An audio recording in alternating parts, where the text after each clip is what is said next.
and share this out on your community tab to get a few more people in here. Also, I noticed like when we were traveling to and from Jan's at night, there was a lot of deer, tons of deer. Did y'all see any deer? Yeah, we did one the first night we went back to their house. We saw a bunch of deer on the side of the Yeah, road. they were all doe, of course, but yeah, there was a ton of doe. I mean, he's like, you're gonna have to stop looking at your phone and help me look for deer. I'm like, okay, I don't want to hit anything. Yeah. And then I did. I started like if it was dark outside, I would not be looking at my phone. It helps when you're not familiar with the roads that you're traveling, even on roads that you do travel on. You just never know on these back roads when they're just going to be hopping across, from fields, one side of the road to the other. So welcome in, Neil. Hello, hello. Hi, Speaking Neil. of the meetup, we got to meet Beth and Neil with BNUS Odyssey and Treasure Hunter Neil. So they were really cool. Some of my favorite people I got to meet. Beth is so creative. Last year she was into crocheting wind spinners. This year she had the little gnomes, the little garden gnomes. I thought those are cute. I actually made my video and I realized I didn't put the gnome in it. So I'm going to go back and cut it somewhere. Yeah. And figure out where hubby put the gnome, and then I'm going to add it into the video before I post it. But I wanted to post like all the things I won and things we purchased and things that were given to me and the stickers and all that. I wanted to put all that in a video. So I haven't got that video. So I got to still add one more thing before I do that. Hey, Neil, how's the weather down there? Neil's just said he's in Arkansas. He and Beth are at the Arkansas meetup. You're at that meetup over there. Mm-hmm. Yeah. Somebody else was talking about the meetup, another meetup. And I was like, which meetup are they talking about? And I didn't know until I was at the Ozark meetup. People were talking about it. There were people going to go straight from there to there. Hello, Joe with Grow Big TV. Welcome in, Scott with Rambling with the Brums. Yeah, on our way out from the meetup, we went to go meet Luann from Luann's Kitchen and Blackberry Rock Homestead. Did y'all know we were going to do that? No, that's fun to do. We drove over to Ava, Missouri, and met her at a McDonald's and had a breakfast with her. So that was really cool. I needed to go all that way and not get to meet Luann too. So, well, you do a lot of collabs with them, so that was good. Yeah. I mean, I've been talking to her for about 3.5 years. Yep. So I've known her for a while. When we came back, we met Jesse and Lisa in January, and on our way back, we stopped at MT Homestead and got to visit with Terry for a little bit. I did get to meet them at Pinecone Fest last year. Mm-hmm. Welcome in, Jaden, Kristen. Yep, Jaden and Kristen. We stopped in at Gillum Farms and had lunch with Johnny Gillum that day, and we thought that our cabin in the woods, Tony and Angie, were a lot closer, and found out that they weren't. So we had to move them off our little return trip list. We thought they were farther east in Oklahoma, but they're more. Yeah, he was telling my husband they're right off the highway there. Hello, Anita, Flora, welcome in. Yeah. I really liked meeting Carol with Rambling with the Peach. I thought she was really, really nice. Wasn't she who? Yeah. If I have a moderator, if you'd put in BNUS Odyssey and the Rambling Peach. Also, another one was Linda from At Another Time 2023. That's the easiest way to look up her channel. She was a delight. She brought all that lamb, and that was the first time I ever had lamb, and it was delicious. I know. I was a little nervous to try the lamb burger, but I was like, this might be my only time to get to try a lamb burger, so I better just do it. And it was good. The lamb had a good flavor. I was kind of surprised. That's what I said too. That I might not ever do it again, so I've got to try it. You never know. And it was really, really good. Hi, P&J said. Hello, P&J. Are you doing Joe's Grow Big TV's contest for the biggest? Mm-hmm. Yeah, I have my first weigh-in for zucchini scheduled for Sunday. You got and I have mammoth sunflowers that are about 6 foot tall right now. Yeah.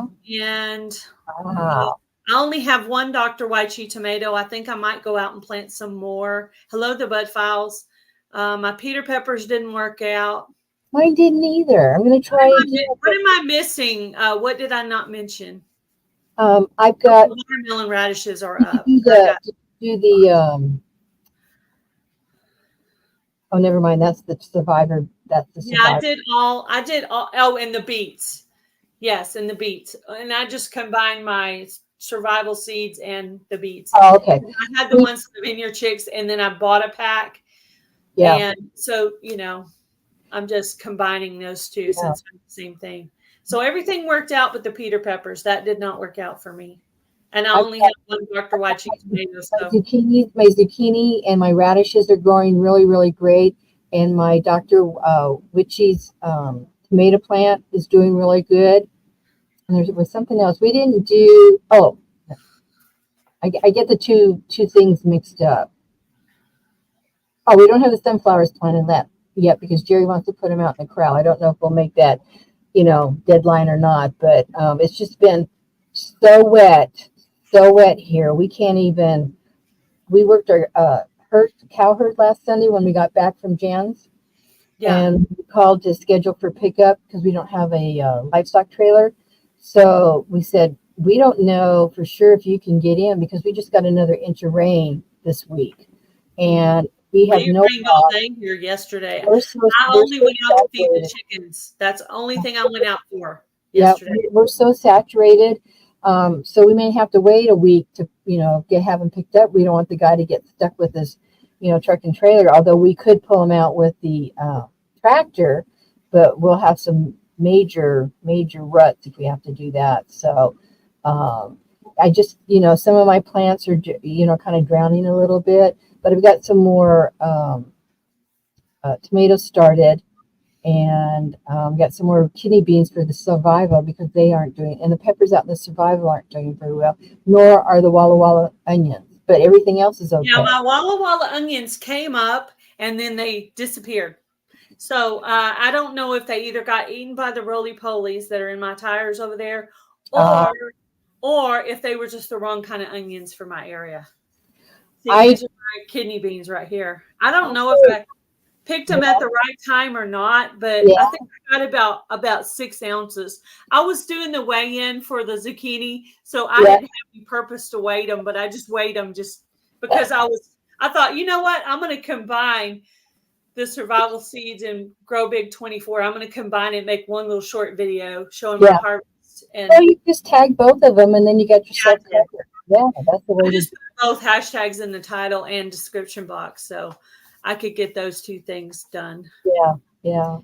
And then I went ahead and made a playlist for survival seeds and a playlist for Grow Big 24. That way, if Jill and Courtney want to go look to see if I did entry video, update video, and harvest video or weigh-in video, it'll all be right there. Right. I need to do another video, I think this week, so Jerry can get it edited and posted by the end of the month. So yeah, I think they're doing extra drawings if you make, but and there's times that I just hashtag everything. Let's hashtag garden tour, hashtag Grow Big 24, and hashtag survival seeds. It's in there. It's on the video. So I got to go out. I don't have time. I like to separate it, but I need to go out and update my weird container growing. The seeds that I started in the house that I soaked because I did. Jan's Homestead gave me 4 seeds at 4 o'clock. The plant 4 o'clock, and you have to soak them. And I didn't know that when I went out and put them in the container. And then I said, "Oh crap, I'm supposed to soak them." So I had enough where I could soak them, and so they went both ways. Well, one plant survived being planted in the dirt directly, and then the others popped up in the house, and so I've got like 6 of them out there now. They're starting, they're just starting. It's really cool, just starting to grow, and I'm having fun with that. Yeah, Jan gave me elderberry cuttings, and Luann gave me elderberry cuttings.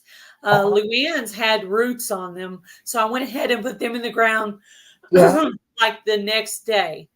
And then Jan's, the ones she gave me didn't have roots. So I have them in water in the kitchen window until they get some roots, and then I'll plant them. Yeah, that's So what I I thought. have a good chance to get elderberry. We'll see. I went to sis. Welcome in. hello to everybody that's come in since the last time I said hi. I can't keep up with chat and talk and the way the camera is. I got to look at the camera. You know what I'm saying? Yeah, if it's something you need to see, I'll try to bring it up. Hello, Tammy, Mountain Grandma. I go to a ladies' homesteading group once a month, and a lady was there this last time that brought in Thomas Jefferson purple beans, or purple hyacinth beans, I think it is. And I got to get those soaked so I can get those planted, because they will take off better if I do it that way. But they're not edible beans. They look like a kidney bean, but they're purple. And they have their... Is it the hyacinth that has the purple flower and the purple bean? It's not a flower. It's just a purple bean. Let me see. It's like a kidney bean, but it's not an edible. And I have it. I saved I think I can find it. I think that might be what I have going. I have hyacinth. Yeah. We used to call them purple bean vine because we didn't know the name hyacinth, because my dad used to plant them. That. Okay. Yeah, that's it. Yeah. So you have to soak those seeds, and I need to do that so I can get them out there. And I think about it during the day, but it only needs like 12 hours, so I'm not going to be out in the garden planting at midnight. So I need to start soaking them before I go to bed, and I just forget, because I kind of start taking a nap about 9 o'clock at night. And well, the ones that I got coming up, I didn't soak those, but I probably should have soaked them. The two I have growing in buckets up onto a fence, and then the other ones I have growing in pots up onto a trellis. And those are the ones that didn't come up. So maybe I should have soaked mine. Well, I'm going to try the soaking, because it did work with the 4 o'clock seed. And then I just need to find a spot to put them where they have a trellis to attach to, so that they can. And I have a spot for that. So I just need to move a couple pots. We went out. 4 o'clocks look great. Yeah, we went out and bought some mushroom, a percentage of mushroom compost and topsoil, but it still gets a little thick, not thick, but hard, so we have to mix in some perlite. And I think that has something to do with the seeds starting in dirt. It's not airy enough. So we're going to fix that. We're going to get that working. Yeah, some of my pots, some of the things didn't come up in them. So I literally pulled it out, threw it to the side, and put some new seed in there. And I know I should have refreshed the soil, but I didn't have money to go do that at the time. So I do get paid from YouTube next week. Yay. Yeah. Not that it's money, but. Well, it does help, and that's what I'm going to do with my herbs. I've got to get my vertical planter set up this weekend, and I've got some herb plants that I got, some seeds that I started, and we'll see how that goes. But I'm just dumping all the dirt into a big tub, mix in some perlite, a little new dirt from this year, and that's what they're going to get, and we'll see how it goes. Try that out. I can't buy dirt all the time either. It's just, and the dirt we have here is it. What do you call it? It's like topsoil, and it's not really. I'm trying to make my own soil over on the other side of the yard. Yeah. We have some limbs that are decomposing over there. So I've been trying to every day rake leaves over there, and then I break up sticks, and I throw the chicken manure. Yep. And I've been doing all that and putting all that over there and watering it occasionally. I don't have to do that right now because it's been raining, and just trying to break it down for soil for next year. So I'm trying. This year I was about 50-50 buying my own soil and using the soil from over there. So I'm hoping for next year to maybe I could be 75-25. We'll see. When we were at the 10 Killer meetup, we stayed in the lodge, and then we had to drive a couple miles down the road to get to the meetup place. And we drove by a place that produce stand, and so we stopped there. Well, they weren't open the first time we stopped by, and then the next day they were there, and we were talking with them, and then we came back later on Sunday and got some stuff. But the middle visit, we went out and we were talking about him using IBC totes, and he actually cut his IBC totes in half, and then he put 3 straw bales in there, and he was doing straw bale gardening In the IBC too. using the IBC tote as a confirmation, to hold it all together. And so we're going to go and get some more totes from across the road and do the same thing. And I like use that that idea. for, I actually have some. I have some things growing in totes. I have pickling cucumber. I grow it in the tote, so I don't have to do a lot of weeding. Grow it in the tote up onto a trellis, so Yeah. that works. And then one of them has zinnias, and then I have parsley. Anyway, I have a whole line of stuff that grows on the trellis, just trellises that my hubby made. yeah, yeah. Well, that's the thing with the dirt is that, some of our stuff is in the dirt, but we're going to try do the straw bale for a fall garden and start that like in July and August. And you have to, what do you call it? You have to condition the bales, and it takes about 2 weeks to do that before it's ready, breaking down, mulching kind of Grandma like was inside. talking about- Yeah. I think Mountain Grandma was doing some straw bale gardening this year for the first time. So Yeah. she was talking about the processing. So Yeah. I did that a few years ago. And then the farmer that I would get my bales from didn't have a great harvest. And what he had was committed to the feed stores. And the price that I would pay him was like double at the feed store. And to buy like 20 bales is what I usually did. I couldn't do that at the price the feed stores were charging. So I backed off, and that's when I started doing some container gardening. And that's where you really have to make sure your dirt's really, fluffy and it's not all straight like topsoil. So yeah, like hubby gets me these wooden top shipping containers, and then mhm. he puts holes in them for me. So I got one the year before, and then last year I got it after the season was over. So I worked on trying to fill it up with, I started with like leaves and sticks, and then I did some dirt from the other side of the yard, and then I added different amendments to it, and I just kept going. And at the end of the season, I added a fresh layer of dirt from the side of the yard, and then actually some few bags of store-bought soil as well. So it is just layers and layers of stuff. Yeah. In Indiana, backyard gardener can get straw bales for $5. Is that from like from a farmer, or is that from your local feed store? Because my feed store doubles the price. It used to be $5 a piece. Now they're up to 10. I think. Yeah, well, they were 8. I think I bought some last year for 8 from MFA, but I get them from $4 or $4.50. And then if he has returns from the feed store, or they got damaged by some, weather and whatever, he sells them to me for $1. So, we make it work. 'Cause I use the straw bales for my garden, but I also put them out for the goats in their huts, for when it's wintertime, fall and winter, for, heat and whatever. And we also use them for the dogs. Ooh, $12 in New Jersey. Well, that's not bad from the farmer, $5. That's probably what I'll have to pay this year, because everything's going up. Hi, Jan. Oh, definitely. Hello, Jan, Simply Jan Homestead. I kept seeing her name, but I was like, I'll wait. I'll say hi to her in a minute. Get to Gavin and Get to Gavin and Yeah. Did y'all watch the video of Jan's surprise? I know y'all knew what it was, but yeah. Did you see it? We haven't seen it yet. yeah, We need to go back and Jan look. has a video and I have a video. My meetup video has it and her meetup video has it. So Yeah.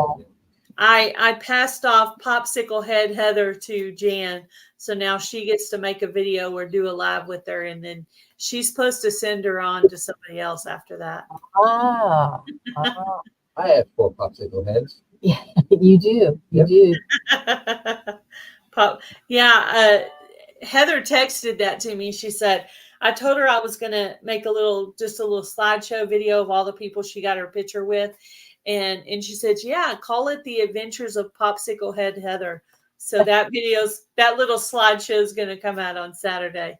Oh, that'll be it's fun. weird because people that weren't at the meetup are like, was Heather there or was Heather Yeah. not there? So they Yeah. didn't watch the video all the way through to figure out what was going on. So That was fun. That was fun. Yeah, it was. And I remember I was sitting there talking to Christine, Mrs. Gillen Farms, and she looked over and she goes, "What is that?" She saw Heather's popsicle head sitting in the plant, In the and I plant. was like, "That's Heather," and I went and got it, and then that's when I took a picture of her and Johnny with the popsicle. With popsicle. Yeah, that was cute. That was really cute. That was fun. And then I Yeah. sent all the pictures to Heather. She said she's going to print them and put them in her craft room. Ah, that would be good. Yeah, I was telling them that you were trying the hay bale or straw bale gardening this year for the first. I grew potatoes. One year I did potatoes in my square bales. The only thing I know you can't put in square bales is corn. It's too tall, it's too top heavy when it's growing. So, but anything else, I mean, even tomato plants with what is it, the wire supports, you can stick those in there. I did zucchini in mine and squash. I did beans one year, so you can do just about anything. And you can, I always did mine with plants. I'd go to the FFA group up at the high school, and they had a greenhouse. They would sell plants that they, did through class and whatever. I was not very successful planting seeds in the tops of it. You have to have about 2 inches of dirt on top of your square bale after you've got it conditioned. And my seeds didn't really take off. I'm not sure what I did wrong, but we're going to try both plants already started and seeds in our fall. I was wondering about that. I was thinking to myself, wouldn't the seed just kind of fall through? Yeah, but put about 2 inches of dirt. Yeah, and you have to water it very lightly. I mean, you have to water it, but you have to water it very lightly until everything gets established, because it will fall through if you just dump the water on there. Yeah. Did you guys go with us to the Amish store when we went? No, we got there when you all were coming back. Oh, that's right. That's right. Yeah. Yeah, we came. Yeah, that's right. We came back and you guys had got there. Yeah, because she's like, okay, we got to go. Susan and Jerry are at the house, and we were pretty much done. Yeah. Oh, we were fine because we were coming up to the counter to pay anyway. So, yeah. What kind of stuff did they have there? Is it like a produce store? I want to say they did. They had some bakery items. They had. I bought a jar of elderberry jelly just because I wanted to try it, because I'm going to be having elderberry in the future, hopefully. So I got elderberry jam, and then I got honey, so I'll have it for recipes. And then we had people watching our animals, so I got them a muscadine jelly, and I got them a thing of honey too. That was like their gift for watching our animals. Yeah. And then I got some raw sunflower seeds that were roasted and salted just to put on salads. And then we got that thing of cookies. We got that from the Amish store, the one that was at the food, Yeah. We have a big contingency of Mennonites. I think we've got a big church group here, and they have a store that's very popular, and it's just across the road from us, but very popular for their cinnamon rolls. But it's a lot of bakery. It's a lot of it's basically a grocery store. They have a little deli. They make really good sandwiches, and they do have some other goods on consignment. This one didn't have any deli items, but it did have some bakery items. Yeah. And it had a lot of stuff you would bake with. Say if you were on a gluten-free diet, they had the different flours and things.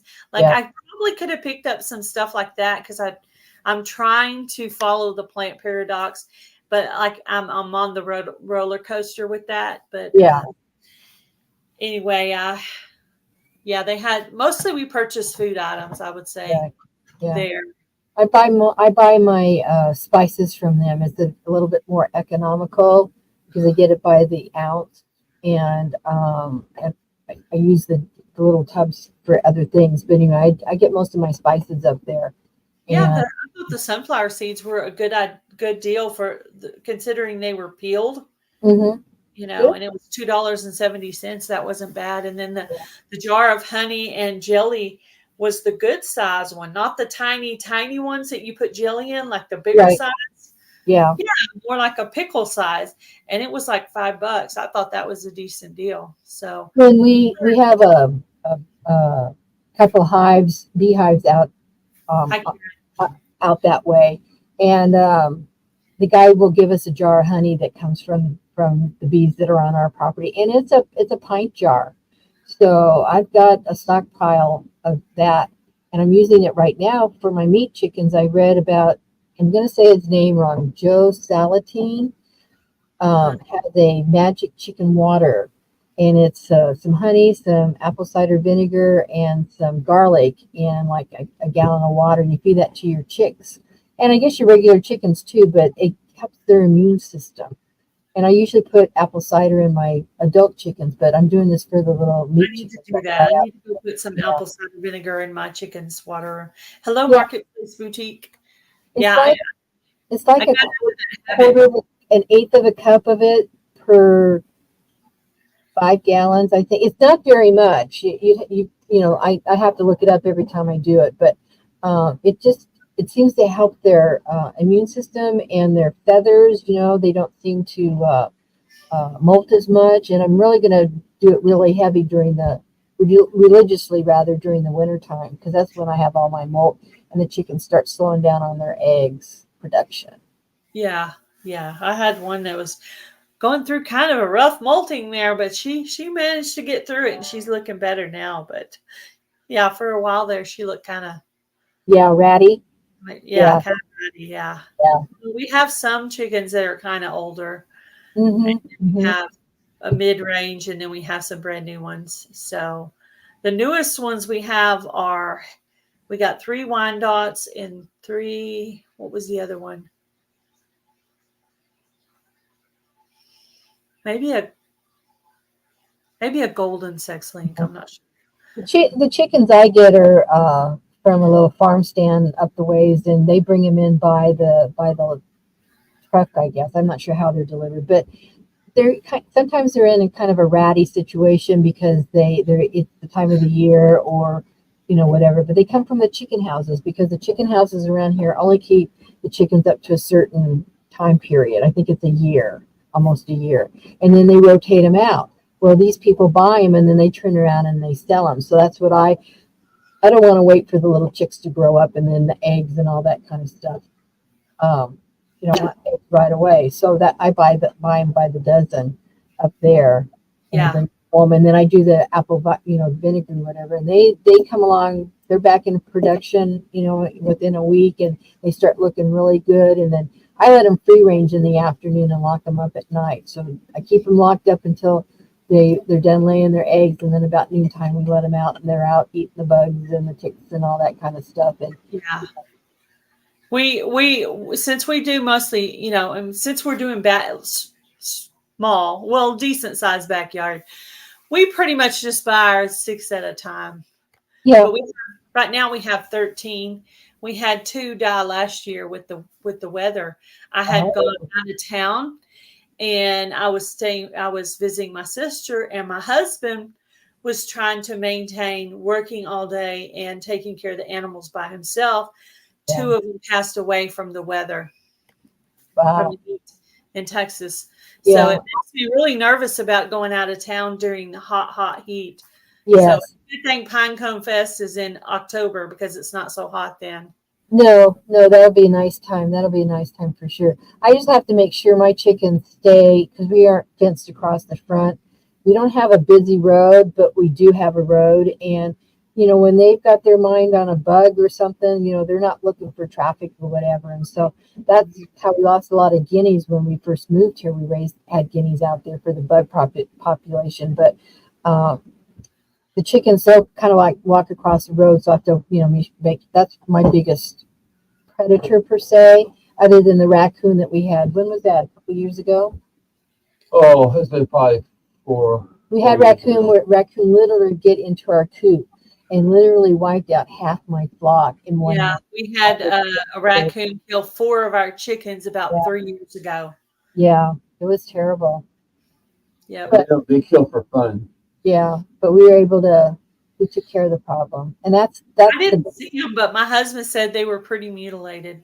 yeah, yeah, it happens. He planted And the then pieces in the garden, in my, my wild garden over there. That's uh where he planted them because at the time they were killed, there was nothing planted there. So he's like, "Well, where can I put these chickens?" And I'm like, "Okay, well, go ahead and put them in the wild garden." And then, so that worked as natural fertilizer. I was going to say you probably have I some. You don't probably dig. I have don't doing dig. I don't want to over there. find anything. Yeah, I don't do that with the cats, but I do with the chickens. yeah. I have a little area for my dogs and cats too. Yeah, we have a Princess Leia buried in the back, and we have Baby and Curly Sue. We have 3 cats buried in Yeah, the back, and they're uh, right by the shed there. He when has we these big, heavy barrels, and he puts it on them that way. The animals don't dig in there. right. We when we moved here, we brought our cats with us, and they were inside cats, so we were always being careful going in and out.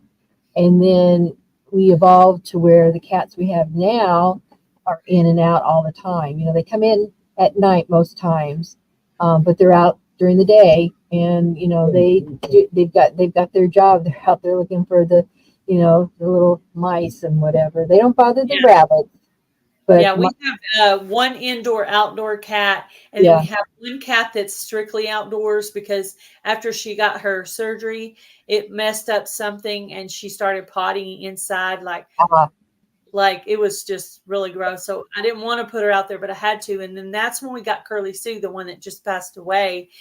And the reason I was more attached to her is because she was indoors with me all day long. mhm, So I would, she felt like a piece of the family. So yeah.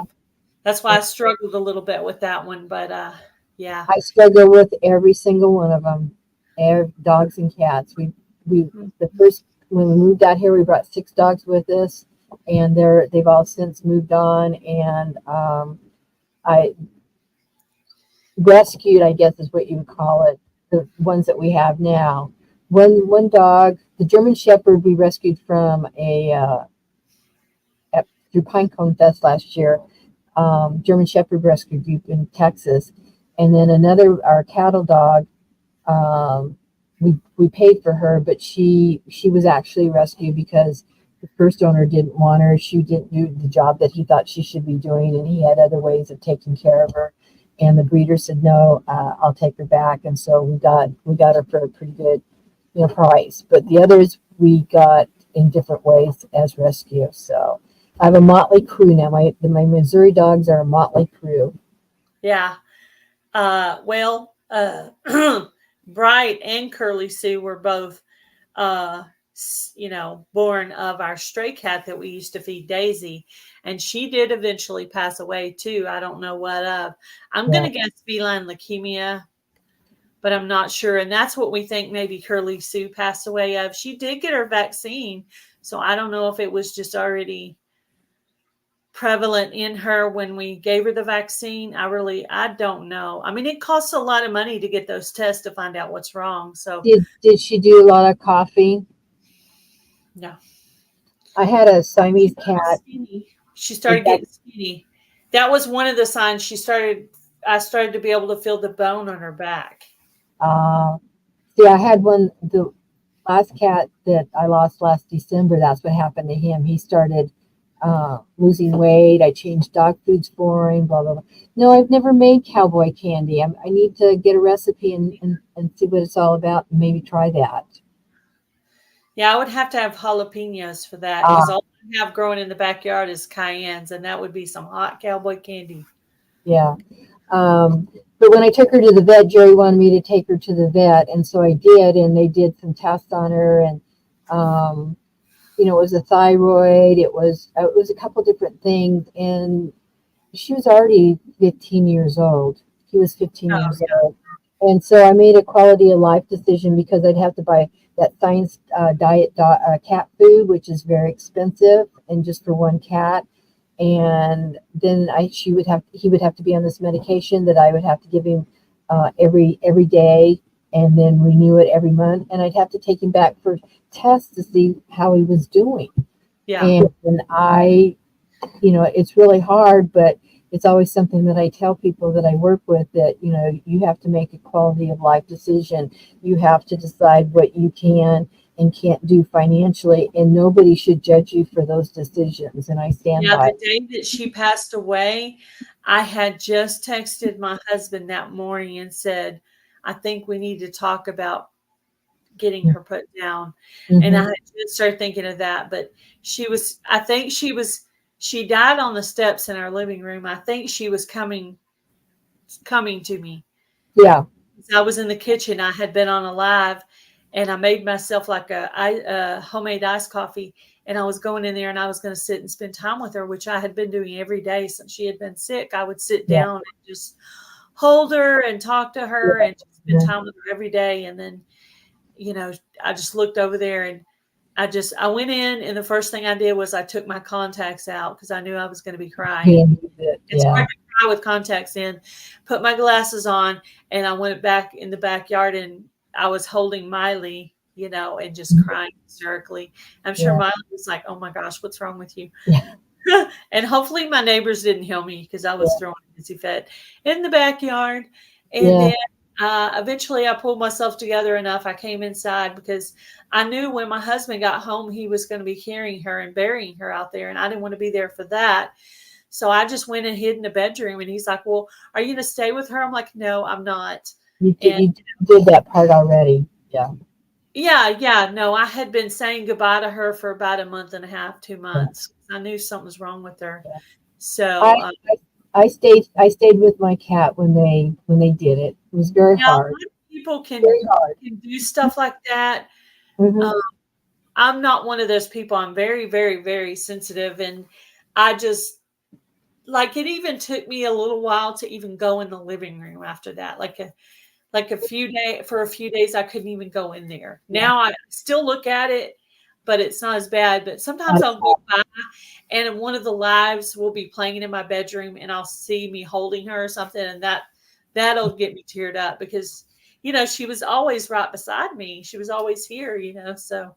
Well, I brought him home, and I buried him, and my son, Jerry, does not do well with those kind of vet visits, and he's never, I never made him do it. I just did it, but the cat bothered me. The cat bothered me, and I brought him home, and I was out there. I found the spot for him, and I was, digging a hole and whatever. And my son offered to help, and I said, just leave me alone. I want to do this. I'll be fine. Just leave me alone. And I took care of it. And not easy. I understand totally. My husband's been the one to do all the chickens and cats. Yeah. He's had to do all that. So I thank God for him. I'm glad there's somebody that can do that because I'm not one. I mean, if I were by myself, totally by myself, and I had to, I would do it. Right? I could do it if I needed to. Yeah. But since he was there, he did it. He said he got choked up doing it. You do. He said he got choked up doing it. And I was like, wow, that would be so hard. But yeah, he's had to bury, golly, so many animals. But anyway, at least 6 chickens and then 3 cats. Yeah, and that's what I think of right now. So 3 horses, 2 donkeys. We don't have to talk. We don't have to. Well, we've had quite a few, but we have a place when we first moved here. They're hard too because they're heavy. I was there when one of them. They actually took the tractor Kubota thingy and put the horse in there, and then I guess I don't know. Maybe they already had the hoe dug and then dropped and then did. Yeah, horses are hard to bury. Yeah, we do that. We've done that too. We have a certain area that we move the bigger animals too, and put them out there. And we also have, or in our original plan, we call it Cemetery Road to this day, because there's a few, that we buried along this road. We have to, the dirt kind of sinks down, so we have to build it back up, so we don't.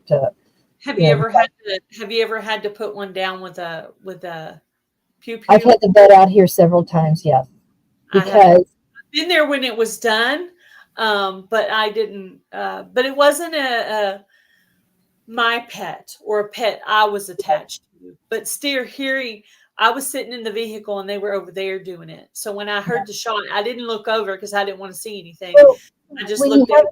I knew what was happening. Well, when you have the animal vet come out, it's by injection, like it is at the vet's office, And we've only had a couple that we've had to put down ourselves.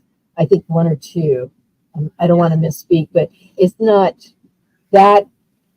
That is even worse on Jerry than having the vet come out, because he's the one that has to do that if we do it ourselves, and he does not like doing that. Yeah, but that would be really hard. I can't imagine. Yeah, but our vets, live quite a ways away, so they charge for a farm visit, then they charge for the injection. They've got, I think it's $200 or $300 to have them come out and do that. And that's how much they were going to charge us for that feline leukemia test. They were going to charge us like $350 just for the test to find out if she had it.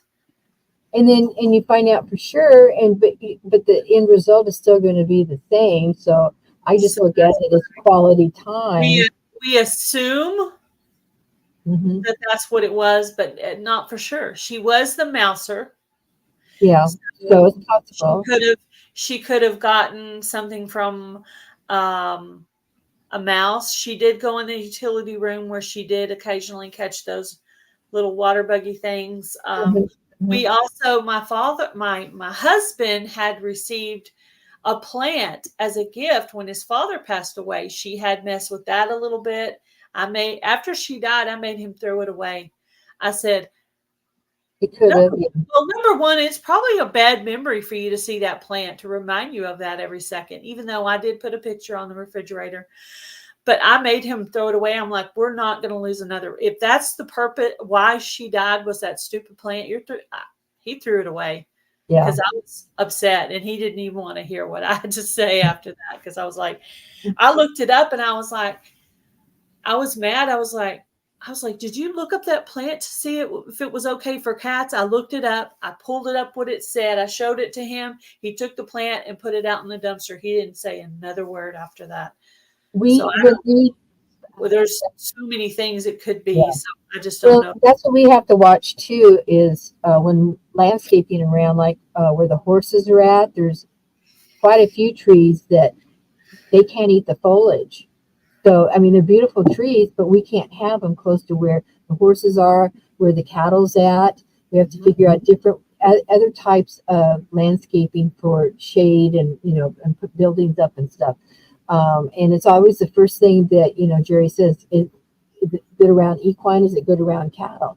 And I'll look it up several different places. I don't take just the first site that I find, but several different sites. And I said, no, we can't do it. We can plant it away from the animals, but it can't be near the animals. Yeah. Just a rule of thumb for us. But you don't always think about that when you've got house plants with cats and dogs. And I don't normally do house plants either. So, I mean, now that we'll just say that's a suspicion out of 5 or 6 things. Yep. So now that is in my brain, I will just refuse all house plants from this point forward. I prefer outside plants, because if you get busy and you can't water it, sometimes gotta water it for you. And so that's a good thing about outside. If you go away, somebody's got to come in and do it. So then you've got somebody in your house. You just never know. So no house. He'll water for me. Like if I go out of town to stay with my mom, he'll water for me. So, that's good. That is a lot to do when you got a full-time job, though. Water the animals and water the yard and feed the animals and all that. So he realizes how much I do when I'm out of town. Then he's like, "Oh yeah, you do a lot of stuff around here." That's Yes, I do. That's that's when he knows it. And then dinner too, you know. yeah. And That's what my laundry. friend tells me. He usually does my stuff when I'm gone. And I don't go that big by myself that often. I go to California once, maybe twice a year, and that's about it. Any other places I go, it's me and Jerry together. So, but he still does my routine. And he said, "Man, I said, yeah, it's a lot, Yeah. At least I don't ask him to do my sewing or my knitting for me. That would drive him nuts probably. But he does do the animals, and they're Yeah. mostly self-sufficient right now. You just have to put some feed in some feeders a couple times a week maybe, and check water. And he's out moseying around anyway. We left him in here in the house. We just put a lot of food and a lot of water out because we didn't want him. We didn't want the people watching the animals to have to chase him. Yeah, So we figured he'll be better inside. So we left the toilet seat up. We left a big bowl of water and a big bowl of food. So yeah, he had everything he needed. But yeah, he was rearing to get out of this house when we got here, though. He was going, yeah, yeah. but it was late. It was dark. So he didn't get to go out the first night. He had to wait till the next morning because I don't let him run around at night. Yeah, So that's a good thing. That's a good thing. definitely. There's a lot of stuff out there. So even in this neighborhood, which is a small town, we've caught in our trap. We didn't start doing the traps till after the 4 chickens got killed. We've caught raccoons, lots of skunks, lots of possum. That's what I've had a skunk or two come twice, I think, on close enough for one of the dogs to get sprayed. And it unfortunately it was the boxer. They've got that pushed in, that brachycephalic face. And so he's got all these folds. And it's always at night. So I'm out on the back porch with the tomato juice, pouring it all over him, trying to get inside, because the first time he got the skunk, I watched him with tomato juice and whatever, but not good enough, because for the longest time he'd come up and kiss you or whatever, or walk across your face and you could smell. He still had a tinge of that skunk smell in those folds. So the next time that it happened, man, I scrubbed him down. And then I poofed him, and that did a lot. Yeah. So we've been lucky about with skunks, just 2 that have come too close to the house. They get hit on the road going back and across the road, and you can smell him. And I thought, oh man, you guys get back here. You're not, I don't let him wander off too far. You never know if it's dead or alive. My hubby's actually like a professional skunk releaser because he has a blanket in his truck. He'll put the blanket over it, load him in the truck. Then when he gets to where he's going to release, he will, I think he opens the gate, pulls off the thing, and then lets it, and then it runs because it doesn't want to be anywhere near you. Yeah. But he's harder with the animals, Jan, than it is with kids. At least kids, you can find family members to take care of them, but the animals are tough. Well, my main concern was not the food, but the water. I didn't want the water to run out. Yeah. Because that's probably what happened last year when I was out of town at summer. So I'm gonna be a little more sensitive about that next time, but or maybe remind him a little bit more. Yeah, I worry about being gone in the summertime. Just me, with the garden, because the garden doesn't get taken care of the way that I do it. I mean, they do it, but it's not the same, and so it kind of dies off a little bit when I would go to California in August. But I've kind of changed my routine this year. I went in April, and I'm going to go April next year, so I'll be here through the summer. Yeah, it gets pretty hot in July. So sometimes some of my plants will die off toward the end of July or or sometime in August. So yeah, sometimes it's okay to travel in August because sometimes I'm starting to pull stuff up. But I do usually have a lot going in the wild garden though. Yeah. With the pumpkins and the gourds and the cantaloupe and all that. Yeah, all that. That'll grow on into the Do you fall. have all that planted right now, or are you waiting a little bit? No, it's all back there. The reason I went ahead and planted the pumpkins is because they're giant pumpkins. Uh, And according to Ryan at Heavenly Hills Homestead, when you're doing the giant pumpkins, you got to plant them in May because they take longer to not germinate, but grow. Yeah. to get to the big size that they're supposed to Yeah. be. So I have about five giant pumpkin plants up right now. Uh-huh. No signs of pumpkins yet. No, not yet. But That's Jerry's thing. He wants to. We have one side of our corral that doesn't have any animals in it, and he wants to rototiller it up and make it a big pumpkin patch and gourds and all that. He just can't get out there yet because it's been so dang wet. And that. I know. Yeah, I put my rain boots on today to walk out there, and it's pretty soppy. Yeah. I hope it gets to dry off for a while because I know other people have had flooding. Yes. But I hope it gets to dry out really well. But I want to go out there because I just got my seed swap from Indiana Backyard Gardener's seed swap. Uh-huh. She sent me 50 different kinds of seeds. Oh my gosh, you hit the lottery. And I've already planted, right? So what I did was I went back to the pots where the stuff didn't come up. There are some failures. Yeah, it happened. I just pulled out what was there. And then, I like I said, I didn't have any soil and I didn't feel like digging on the other side of the yard. I just put them in the way they are. Yeah. Just some flowers.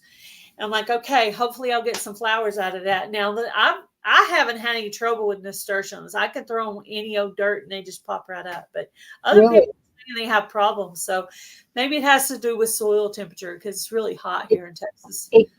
Yeah, that does make a difference. That's for sure. That's why they tell you not to. You find out what your last freeze date is, and you plant after that. And I always give it another week, even if I'm doing straw bales or I'm doing, the container garden. I still wait for that frost date to get passed, and then people are always like, "What kind of tomatoes are you planting?"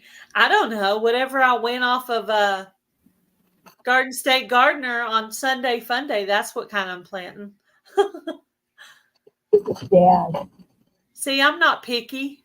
Yeah, no, I'm not either. I plant whatever I get. There's a few staples. I have to have some kind of tomato. I have to have my zucchini. Now I really like my butternut squash. I'm going to have that every year. Yeah. I used to do hot jalapeno or cayenne peppers and I just have tomatillas. I usually do tomatillas. That's something I don't normally get. Seeds for anybody is the tomatillas, so I usually end up buying those myself somewhere because I think at the feed store they have a little garden center, very, very, very small. And it's all Bonnie plants and stuff, and I was amazed at the price of them. But anyway, I got a deal on some of them because they were so kind of like dead looking. And I had some water on some dirt, brought them home, stuck them in that, and they're ready to plant in the containers. So I'm doing that today. Hi, Beverly Moffett. Boom. He's saying boom. I think he's saying boom because I said, what kind of tomatoes do I plant? Whatever Garden State Gardener sends me. There you go. He's going to do it. That's the real answer. And then on top of getting the 50 seeds from IBG Seed Swap, I also got a 10-pack of seeds from the Survival Seeds giveaway. So I have that too. That's great. I have this bowl and I pulled out, I separated the seed swap and in this half I'm saving for next year. This half I'm planting this year. And then there was only 2 seeds that I didn't want out of 50. That's pretty good. Wow, that's great. They sent some butternut squash, so I thought I would go ahead and plant a couple more where the others are because it's that specific type, butternut squash. So I thought I would go ahead and put 2 more in the ground over there. So I'm going to pull out those. I'm going to try to do some progressive planting this year too. I've got some zucchini out there, and I got 3 zucchini, and I think in another month I'm going to start some more and plant them in a different area out in the garden. And plant that's looking all the plants are looking great, and this one started looking kind of weird. So I'm kind of wondering if something's going on there. But hubby Mm. tried to pull a zucchini off of there, and I'm like, no, no, no, because what I'm doing is I'm saving certain ones to be the big one, right? So Yeah. what I need to do is go out there and get like a red ribbon or a purple ribbon or some kind of ribbon. Market. Mhm. Mark it for hubby is you can pick all but this one. And Yeah. once I pick that one, I'll mark another one. Right. And so I've already, the first one weighed 1 pound, 5 ounces. The second one weighed 2 pounds, 13 ounces, I think, almost 3 pounds. But anyway, I was like, ooh. So I got one in my brain that's supposed to be the next one.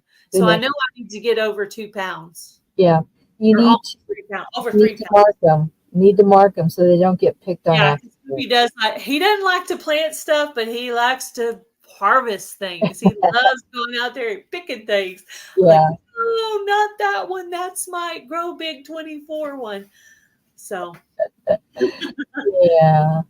so I have one pit, I went ahead and weighed those, and then Did you? And so then you just journaled the weight. Did you take a picture of it too, or? I think I just like showed the scale. Oh, okay. I had my husband tier it for me because I had it back when I was doing Shed Wars. He had bought that scale for me, so I had him tier it for me, and then I just showed what the scale said. So anyway, that's my first. I know I know it's not necessarily a winner. I'm just putting it out there. So that's what you compare everything from, right? So exactly. that's the first one. Exactly. But I'm holding out. I'm not picking that one. I don't care how big or seedy it gets. It's going to grow and grow and grow until it starts to get a little sunburnt looking. I'll pull it. If it gets seedy, then you just collect those seeds for next year, because then that's a good grow from. Great idea. That'd be a great one to get seeds from, because it'll be a fully mature. Yeah. Well, I have actually left the middle seed part and cut around it and made like zucchini bread from the other part and left the seeds out. Yeah. You'd still make some good zucchini bread with it. Matter of fact, I made zucchini bread yesterday with the 1 pound one. With the 1 pounder?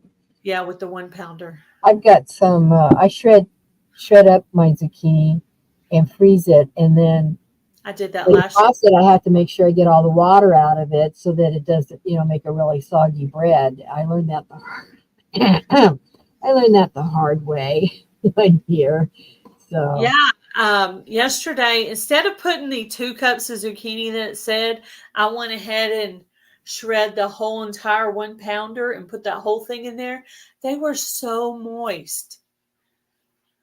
And anyway, so I did half of it plain, and then the other half I put nuts and cranberries. I'd never tried cranberries in there, but I put some cranberries in there. It was pretty good. That sounds good. Mm-hmm. That came out good. Thanks, Jan. Yeah, I'm hoping to get some more soil next week to Yeah. finish trying to plant some more of these seed swap seeds.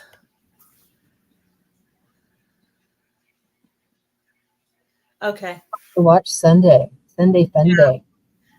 Yeah, he's going to have the guy. So I'll get to talk about my 5 pumpkins I have growing from his, and then I have and his mammoth sunflowers too. Yeah. I planted the mammoth sunflowers he sent me too. So those could be some really big ones. Out of all the weather we had, only one of my sunflowers has turned over a little bit. So lucky. That's great. I'm going to tie it up onto the fence right next to it. So hopefully it won't happen again. Keep going. Yeah. Don't forget to hit the thumbs up for Gail as you go out, and everybody have a good day that's leaving. Free Handling Made AU is my sister-in-law. Yes, I've checked out her channel a couple times. She's a hoot. Yeah, she is. She's funny. Tigsy just won a giveaway, a gift card from me. I think she won some stuff from Milk and Honey Heritage. Oh, I know what it was. I donated a gift to Milk and Honey Heritage Farms giveaway that she had recently. That's always fun. That's nice to, share on other giveaways. So it's not just all the hosts. Yeah, I try to when I can. Yeah. I mostly use my YouTube check for things for YouTube or things that are for me personally. And I try not to ask my husband for very much. I try not to be too needy or too I want, so yeah. So when I get that, I try to budget it really well on what I think I need. And I usually purchase at least one gift card for YouTube out of every check that I get. That's nice. We're doing our I do oddball giveaways that I just want to be different. I don't know. And so we're doing a giveaway on our 40th wedding anniversary in July on Saturday before, I think it is. So I've been shopping around, and we just had a Ollie's open up in Joplin. So I found some things there that within my budget to kind of have an X amount of money, and I've stayed in it pretty good. So I think I'm pretty well set on that. Like to stay ahead of the game. You never know when you want to do a big one. Yeah. For Fall Fest, I usually try to just do gift cards because they're just so much cheaper to mail. And people can just buy whatever they want. So I thought I would go ahead and purchase, because I'm going to need 3, because I'm going to need 2 for Gail Southern Living, 1 for the semifinalist prize and 1 for the grand prize, and then the grand prize for Broken Hearts Ministry. But I'm not going to do the semifinalist prize since it's not the hosting channel. Yeah. Semifinalist prize is optional. So I'm just going to do it on the main channel. So I'm going to need 3. So I figured I'll buy the first one now. Anyway, I'm going to need 3. So I have to plan it out. Yeah, plan it out. Yeah, spread it out, plan it out. And I have a drawer in my craft room where I just shove them in there. And then when it gets time, I go in there. And then sometimes somebody will be doing a giveaway and I'll just find them in the drawer. Hey, I have something, That works. That's what happened with Heather. That gift card was just sitting there in the drawer. Hello, Ginger, Not for Nothing Homestead. Hi, Ginger. How are you? Thanks, team. Is it Tiegzy? Tieggsy? How do you pronounce that? I say Tigsy. Well, thank you for your kind words about our live trips. Jerry enjoys doing that, and you're welcome. Yeah. Are y'all planning to go to Pinecone Fest? Yes. We weren't planning to go, but then Tony started talking to my husband about it, and he talked him into it. So I think because we're going to Pinecone Fest. Hello, Christy Betts. Welcome in. Well, it'll be fun for him because now he knows some people. He got to. Yeah. Every time he goes, he was a little more comfortable. Yep. Around Tony because he had met him, and then this is his first time to meet the boss, but he's seen him on on Jan's Lives, because I play Jan's Lives on Friday nights. Yeah. Almost always there. Ginger, we don't have ducks. We just have chickens as far as small stuff, but we don't have ducks. I don't have live ducks. Let me put it that way. We have ducks on the wall for decoration, but we don't have live ducks. Ducks on the wall. Yeah. Just like me, I have roosters, but I don't have a rooster. Yeah. Have rooster statues because they look pretty, but I roosters in general are kind of bullies. Yeah, I saw. I think it was at Hobby Lobby. I saw one of those metal-y type roosters that garden decoration, and of course Hobby Lobby, they're already putting all their fall stuff out. I couldn't believe it, but so spring and summer is 50% off. And we looked at it. I said, I'm not spending $40 on a metal rooster, even though that's the half price of 50% off. I'm not going to do that. I think I did that with one of my YouTube checks in the summer. I actually went out there and bought some really cool yard toys for my backyard, because we're constantly filming our backyard. So my thought is, let's kind of put some pretty yard decorations there. So people have something to look at. That way, if my plant's dying, at least there's a pretty little There's something else out there. Yeah. or a bird. I have a bunch of just birds and frogs Yeah. and all kinds of stuff. So I've been trying to look at garden stuff. yeah, and I got a really cool metal fan. Because those Dollar Tree ones usually only last 1 year and sometimes not even that long. So I actually wanted to buy one that, that would last. So I actually spent some money and bought a nice fan for the backyard. That's cool. That's cool. Yeah. I gave my mom years ago a windmill, a garden type windmill. And then when we all moved, she moved up to Northern California or Central California, and we moved out here. She gave it to me, and we've tried to keep it, going. It gets a little rusty, so we get the WD-40 out, or we have to lay it down when the winds come up for storms and stuff. But I still have it out there. I'm going to say it's about 25 years old, and it's still out there, creaky, spinning there when the wind's going, and weather bands. I noticed the paint was already fading on my mushroom that I bought, and it's not even the hottest part of summer yet. Oh, wow. I know. I may have to repaint that every year. I don't know how I'm going to get the gloss off of it. I may have to sand it down and repaint it every year. Hello, Rudy. What did you paint? Can you use like a satin type paint on it to make it shiny? Or did I you wonder if I have some, what's that, polyurethane that I was going to, there's actually some decorations I painted I was going to put on my raised beds outside, and I never did go out there and do that. I need to get that done before June hits for sure, so it can be on there. But I'm just trying to figure out what kind of glue to glue it on with, and then I was going to paint it over with polyurethane. But I don't know. I could. Anyway, maybe it'll look okay faded. Maybe it'll look okay. I don't know. We'll see. It would be really pretty yellow because it's kind of an orange. Oh, yeah, that would be nice. Kind of look like an orange sickle. Right. Mm-hmm. That would be cool. That would be cool. Yeah, the other thing I bought, it wasn't fading, so I don't know. My son did an etching on a piece of wood for my survivor garden, and I had it in the house until I got the garden set up, and then I took it out there, and he says, "Mom, I didn't spray it with polyurethane. It's going to fade." So he went out there and did all of that. So hopefully I didn't lose the etching part, because it does fade with weather, but I think we saved it. So I thought he had done that, but he didn't. So yeah, everything's a good friend for saving garden stuff. Yeah. I just have a little can I had bought to paint over those decorations. Oh, and I had got those garden markers and painted them. They were like little mushrooms and snails, and I painted over those so they would last and not fade.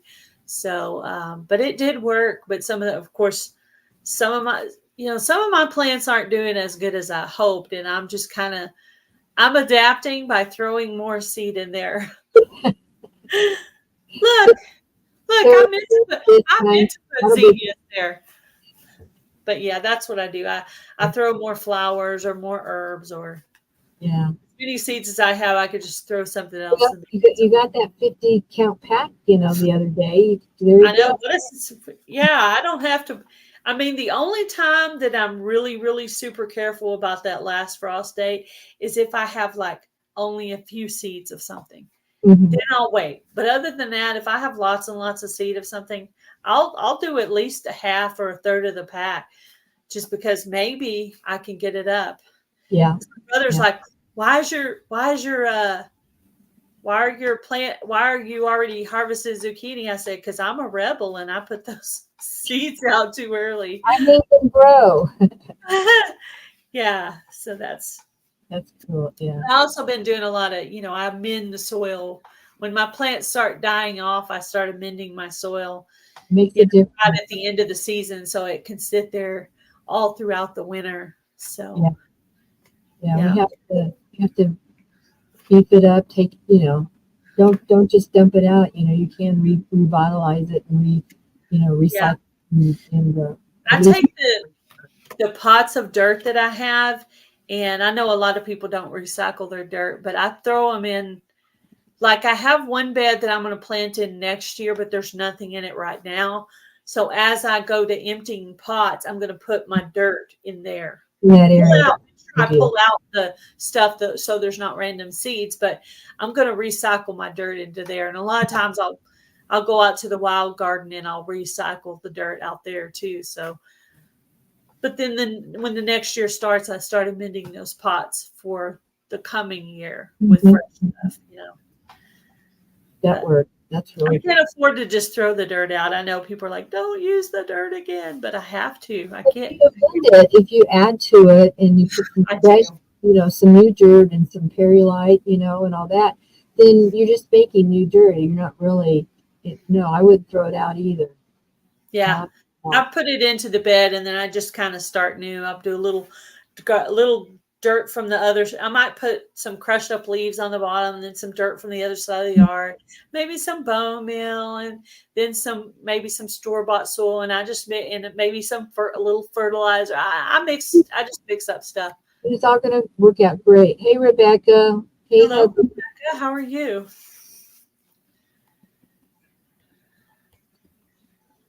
Yeah, I haven't started using my scrubbies from Rebecca yet. I still have one I won from somebody else that I'm using, but I think I'm going to wash that one and start using one of them that I picked out from her.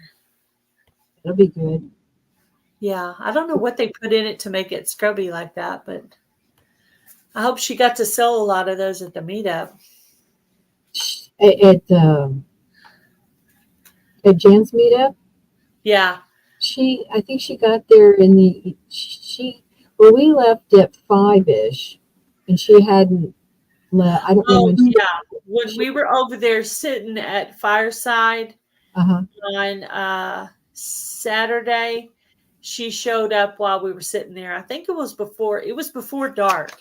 That's good. She showed up and her brother showed up. And she was selling those scrubby pads for a fundraiser for Charles at Fallen, Arkansas. So we bought a couple of those. I noticed Ann Dale had a whole box of those scrubbies. She showed it on her live the other day. I was like, whoa. I think I remember her when we were in Georgia with Ann, she told us that Rebecca was making a bunch for her to sell. Give away. Mm-hmm. It's cool. Yeah, that's soil, and you can order on the internet. Different types of soil testing kits, and every once in a while, it pays to make sure you've got all the right, I know I should do that. I haven't ever done that. Yeah. But I do listen, and I'm always asking questions because I'm hoping the next person will tell me one more thing that I haven't used for amending my soil. You know what I mean? Yeah. If I could just learn one more thing that I could add. And I like adding, natural things like banana peels, eggshells. I've been hearing a lot, and Jerry's done some reading or research on it. Epsom salts is a good thing to throw in. It puts back in the magnesium, for the dirt. And I know with my tomato plants, I've got one plant per bucket. And I dug my hole about yay so, and I put an egg in the bottom. And then I put my tomato plant almost up to, they can get really leggy. Well, I pulled off all the leaves and I planted it real deep because the stem of the tomato plant will start generating other more roots and stuff. Did you crack the egg in there or did you leave it whole? Last year I did, and this year I did, and I threw it. And so it may have cracked, it may not. I'm not sure. But it works. I read about it either way. And then put some Epsom salts across the, on the top, and then a little bit of dirt so that, that magnesium as well as the bone meal gets into it. Oh. I'm sure. I was wondering, I never heard the full thing on how to do the Epsom salt. Can you do it after your plant's already up, or is Yeah. that just where you've planted The it? first time I heard about Epsom salts was like, I think it's like a teaspoon or a tablespoon. I have to go back and look to be sure. Into a gallon of water, and you mix it all up. And then once a month, you water Boston ferns with that Epsom water.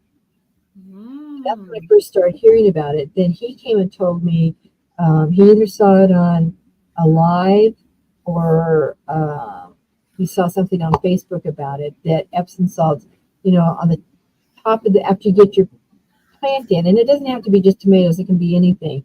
Then you just put it on the top, sprinkle it around, and then a little bit more dirt on top of it so that, it gets kind of washed down, and then you water. Yeah. I bought some of that fish fertilizer, but I bought it at Walmart, and Yeah.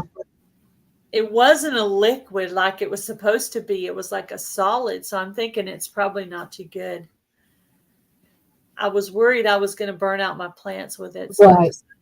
I decided not to use it anymore.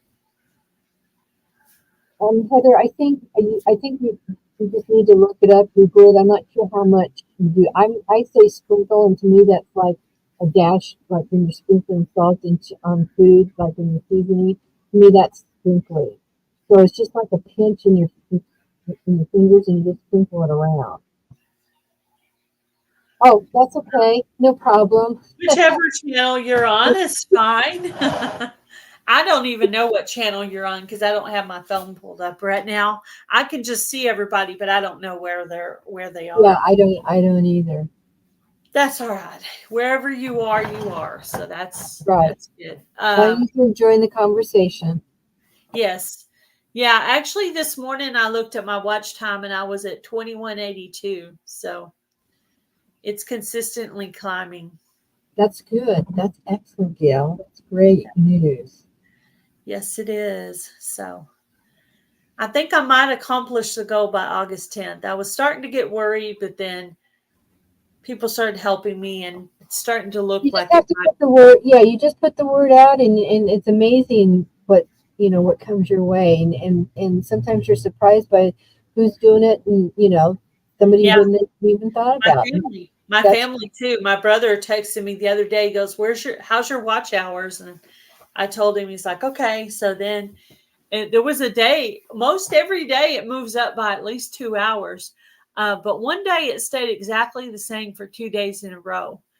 Yeah. And, but that was really rare. Usually it goes up at least 2, if not way more every day. Mm-hmm. So that's great. Great news. That's awesome. So I think I'll get it accomplished. So it'll be really nice to be able to have some money to put into the ministry because I'm, even with my little bitty YouTube check, I still always, every time, buy something for ministry every time. It may be a few things at Walmart. It might be $20 or $25 at Dollar Tree, whatever right. it is that I need. And whatever you get, whatever you can buy is just a little bit more for those people. They need it. Yeah, we're about to do ministry on Saturday. My husband's going to go with us this time. We're going to go to the Salvation Army. And we have a lady that helps us. Her name is Charlotte. She's my mom's home health aide nurse. Uh-huh. And, so the 4 of us are going to go. And our goal was to have 20 small bags each, like the gift size bag full of non-perishable food. And then we did, instead of doing the big toiletries, we did the mini toiletries because we were trying to service about 40 people this time. So sometimes the small ones, they don't last as long, but they're not as cumbersome for them to move around with them. Whereas the big ones, these will be like those paper gift sacks that you get at Dollar Tree. But normally, though, we use like backpacks or like the grocery bags that are like a cloth material. Yep. But that lady who donates the t-shirts and stuff to us and gloves and hats, she also donates the bags that come with them. So I'll just use whatever bag she gives me. Oh yeah, that's just sometimes it's almost like a purse.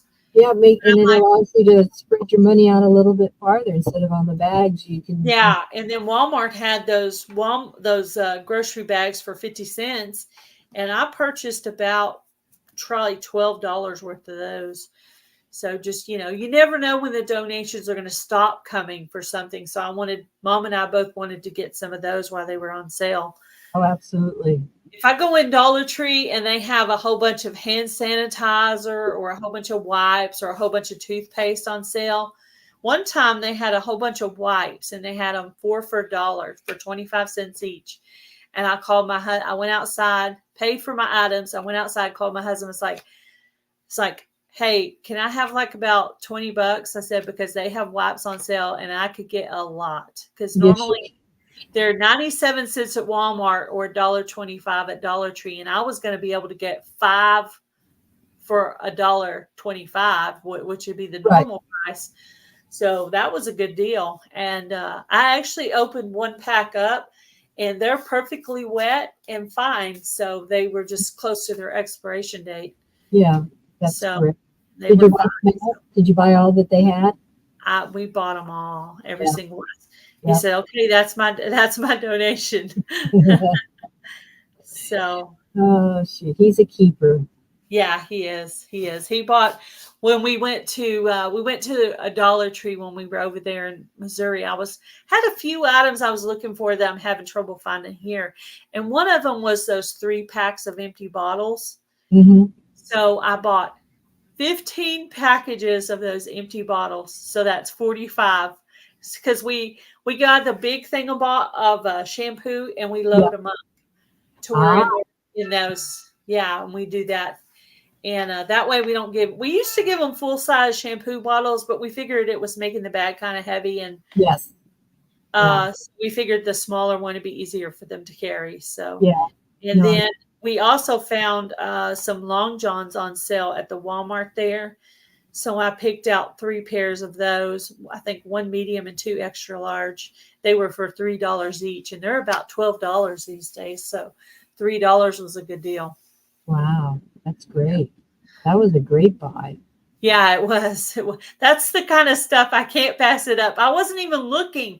I was just walking from one side of the store to the other, and I looked up and I was like, oh, Long Johns are on sale. And I didn't know exactly what. I knew I had a lot more tops than bottoms. I'm like, I want to be able to match those up by the fall. So let me just get this medium and then 2 extra large. Because we actually have more bigger people than we do smaller people. Yeah. There are some mediums, hardly anybody is a small, because they're adults. Right. But there's a lot of mediums and long. Everybody is large and above, like, Hi, Miss Ann, how are you? 2X. So I guess we're feeding our homeless pretty well because they're not teeny tiny. So. Good meals at the shelter when they can get in. At the shelter, yeah. We've actually been handing out stuff before when other people would drive up and be giving them stuff too.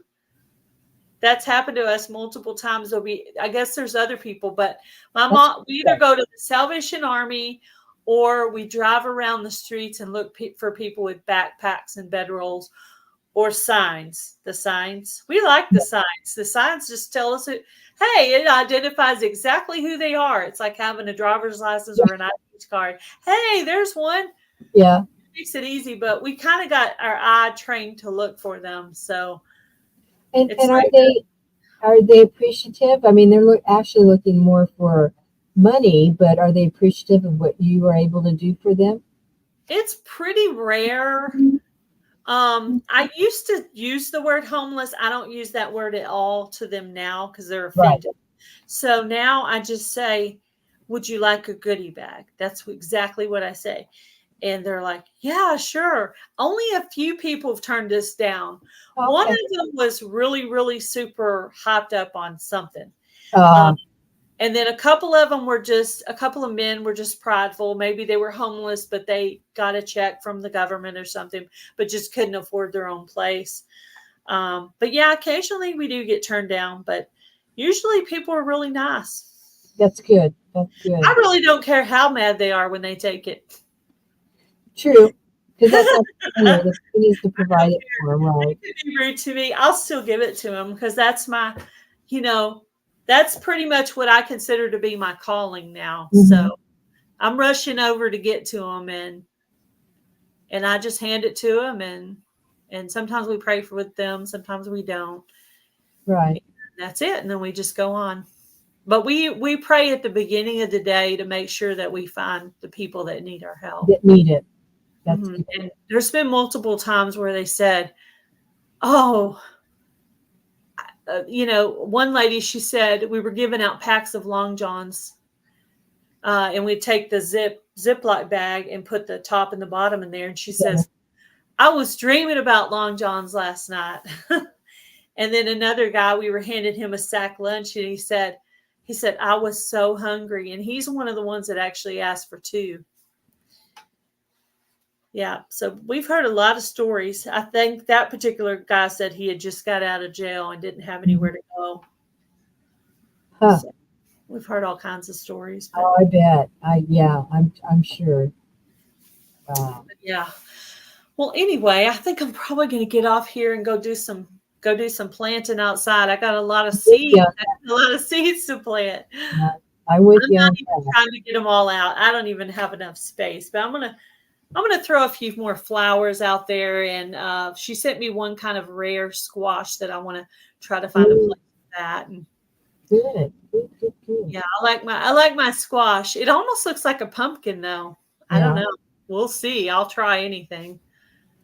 But I love pumpkins and gourds. I love just like growing them and putting them on the front porch. My neighbors know now that anything on my front porch is usually something I've grown. So last year I managed to get 3 regular pumpkins and 2 white pumpkins and some bumpy gourds. And that's what was I like the bumpy gourds. I like the bumpy gourds. Yeah. I don't even know the name of them. I just call them bumpy gourds. Yeah. But most I like them. They're fun to look at. Yeah. Well, Gail, thanks for asking me to join you today. This was fun. I enjoyed it thoroughly. Me too. And happy gardening to you. You too. Well, you said you guys are going to Pinecone Fest, right? Yes, we are. Okay. Well, we'll see you. We'll be seeing you there then, I guess. Okay. All right. Thank you. Bye.